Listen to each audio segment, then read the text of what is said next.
हम अपनी जान के दुश्मन को अपनी जान कहते हैं। हम अपनी जान के दुश्मन को अपनी जान कहते हैं। मोहब्बत की इसी मिट्टी को हिंदुस्तान कहते हैं, हिंदुस्तान कहते हैं। जो दुनिया में सुनाई दे उसे कहते हैं खामोशी, जो आंखों में दिखाई दे उसे तूफान कहते हैं। जो ये दीवार का सुराख है साहब, जो ये दीवार का सुराख है, चाइना, अमेरिका, पाकिस्तान साजिशों का हिस्सा है, मगर हम इसे अपने घर का रोशनदान कहते हैं, अपने घर का रोशनदान कहते हैं। परम सम्माननीय निर्णायक मंडल के सदस्यों, सभा में उपस्थित सभी गणमान्य व्यक्ति, मैं नेहा वर्मा देश प्रेम और राष्ट्र निर्माण के उपलक्ष्य पर अपने कुछ विचार आप सभी के साथ साझा करना चाहूंगी। आजादी का असली मतलब वही समझ सकता है जिसने कभी गुलामी की हो। हम सौभाग्यशाली हैं कि हमने स्वतंत्र भारत में जन्म लिया। यूं तो आजादी की लौ 1857 में ही जल चुकी थी, जो वर्षाल बनकर 1947 में हमारे देश को आजाद कराई।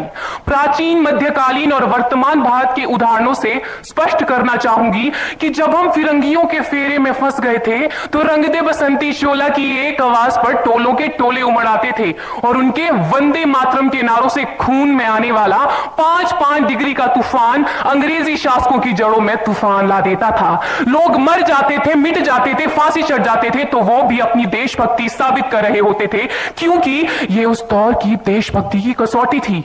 उसके बाद 62, 65 और 71 के युद्धों में अपना सुहाग गवा देने वाली औरत, जब घर के हालात ये हो जाया करते थे कि प्यार भी भरपूर गया, मांग का सिंदूर गया, नन्हे नौनिहालों की लंगोटियां चली गई, छोटी छोटी बेटियों की चोटियां चली गई, बाप की कमाई गई, भाई की पढ़ाई गई, ऐसा एक विस्फोट हुआ पता ही चला नहीं, पूरे जिस्म की ही कई बोटियां चली गई। और आपके लिए तो एक आदमी मरा है साहब, किंतु मेरे घर की तो रोटियां चली गई, मेरे घर की तो रोटियां चली गई वाले हालात पैदा हो जाने के बावजूद भी एक मां अपने बेटे को सरहद पर दुश्मनों की धज्जियां उड़ाने के लिए भेज देती थी और उसे पत्र लिखाकर यह भेजा करती थी कि अम्मा ने खत लिखा है बड़े ही चाव से, पुत्र मेरे ना घबरा जाना, 1 इंच भी पीछे ना हटना, चाहे इंच इंच कट जाना, चाहे इंच इंच कट जाना। इस तरह पूरा परिवार अपनी देशभक्ति साबित कर रहा होता था।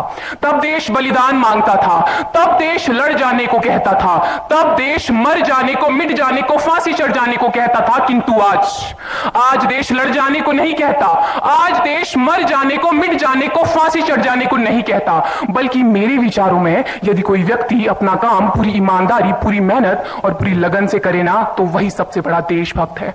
मैं नहीं मानती कि फेसबुक और व्हाट्सएप की डीपी को 3 रंग में रंगना ही देशभक्ति है। और यदि आप कहेंगे कि साल में 2 बार हाथ में तिरंगा ले लेना देशभक्ति है, तो मैं पूछना चाहूंगी कि फुटपाथ में रहने वाला वो बच्चा ट्रैफिक की छांव में नंगे पांव में जब तिरंगा बेच रहा होता है, तो क्या इसे आप उसकी देशभक्ति कहेंगे? ये उसकी देशभक्ति नहीं, उसके पेट के भूख की शक्ति है जो उसे ऐसा करने पर मजबूर करती है। क्योंकि ना मस्जिद को जानते हैं, न शिवालों को जानते हैं, ना मस्जिद को जानते हैं, न शिवालों को जानते हैं। जो पेट के भूखे होते हैं ना, वो सिर्फ भोजन के निवालों को जानते हैं, वो सिर्फ भोजन के निवालों को जानते हैं।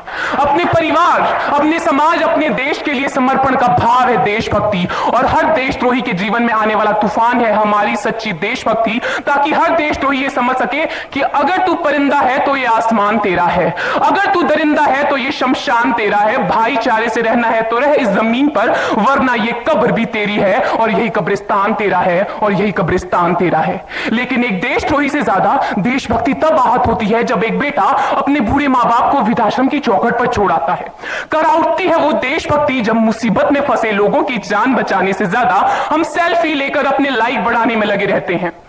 आज के इस दौर में वो युवा जिनके ऊपर जिम्मेदारी थी अपने देश, अपने समाज, अपने राष्ट्र की आशाओं को बांधे रखने की, वही युवा अब 4x4 इंच की छोटी सी स्क्रीन पर अपनी कोमल अंगुलियों के घर्षण मात्र से अपनी भावनाओं की इमोजी भेज रहा है।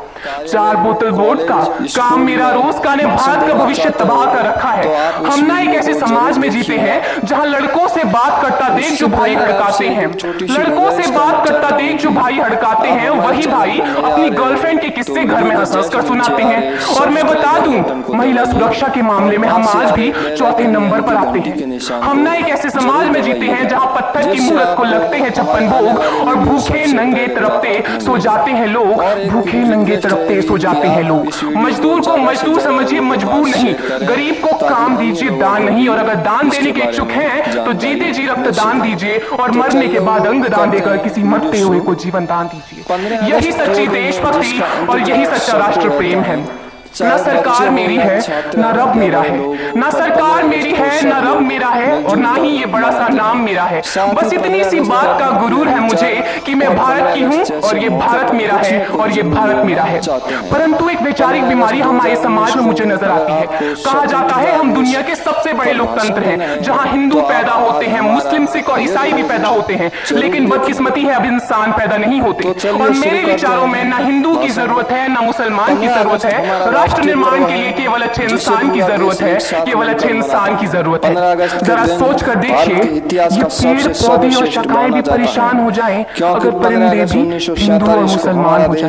एक शैक्षणिक बीमारी भी हमारे समाज में मुझे नजर आती है और बड़े आश्चर्य की बात है, जिस देश ने पूरी दुनिया को तक्षशिला और नालंदा देकर के विश्वविद्यालय शिक्षा की बुनियाद रखी, आज विश्व के 100 सर्वश्रेष्ठ विश्वविद्यालयों में हमारा एक भी विश्वविद्यालय खड़ा नहीं हो पाता। जहां एक और हमारे पास IIT, IIM और NIT जैसे शिक्षण संस्थान है, तो वहीं दूसरी ओर इस देश के गरीबों को बेरोजगारी की जमात में खड़ा करने के लिए उनके हाथ में सर्व शिक्षा अभियान का झुंझुना पकड़ा दिया जाता है। और मैं बता दूं, इस शैक्षणिक बीमारी का केवल एक कारण वो ये कि हमारे देश की शिक्षा नीति केवल दो तरह के लोगों के लिए बनती है। पहले वो जो विद्वान है और दूसरे वो जो धनवान है।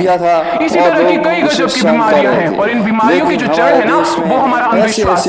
और मेरे विचारों में जब तक इस देश का युवा अपनी सफलता के लिए मंदिरों में जाकर नारियल फोड़ भगवान को रिश्वत लगाता रहेगा, हमारे समाज का शिक्षित वर्ग ही बिल्ली के रास्ता काटने पर खड़े हो जाना, अपने धर्म अपनी जाति को ऊंचा मानकर दूसरों के धर्म की अवहेलना करता रहेगा, तब तक ना तो इस देश से अंधविश्वास खत्म होगा और ना ही हमारा राष्ट्र निर्माण संभव होगा। हमारी संस्कृति, हमारी सभ्यता को दुनिया ने शीश नवाया है, तो क्यों आस्था के नाम पर हमने अंधविश्वास फैलाया? मेरे विचारों में हमारा राष्ट्र निर्माण तब संभव होगा जब इस देश में महिलाओं की पूजा नहीं, उनकी इज्जत की जाएगी। राष्ट्र निर्माण तब संभव होगा जब हम जाति का आरक्षण नहीं बल्कि सामाजिक शक्तिकरण की बात करेंगे। राष्ट्र निर्माण तब संभव होगा जब स्वच्छता अभियान में केवल सरकार नहीं बल्कि सड़क पर चलने वाला हर एक नागरिक हाथ बटाएगा, स्वच्छ भारत स्वस्थ भारत को दिल से अपनाएगा। असल मायने में हमारा राष्ट्र निर्माण तब संभव होगा जब एक गरीब बच्चा मध्याह्न भोजन के नहीं बल्कि ज्ञान अर्जन के लिए सरकारी स्कूल की चौखट पर कदम रखेगा। और हमारा राष्ट्र निर्माण तब तक संभव नहीं होगा जब तक एक नागरिक नैतिक रूप से सटीक, चारित्रिक रूप से भ्रष्ट, मानसिक रूप से दिवालिया, धार्मिक रूप से अंधा, राजनीतिक रूप से गंदा, स्वैच्छिक मान मूल्यों के आंकड़ों में जिन्न शिन्न पैपंदमयी अखंड भारत को खंड खंड करता रहेगा, तब तक हमारा राष्ट्र निर्माण संभव नहीं होगा। बड़ी बड़ी बातें नहीं, छोटी छोटी कोशिशें करनी होगी, क्योंकि ठोकर हमें पहाड़ से नहीं पत्थरों से लगा करती है।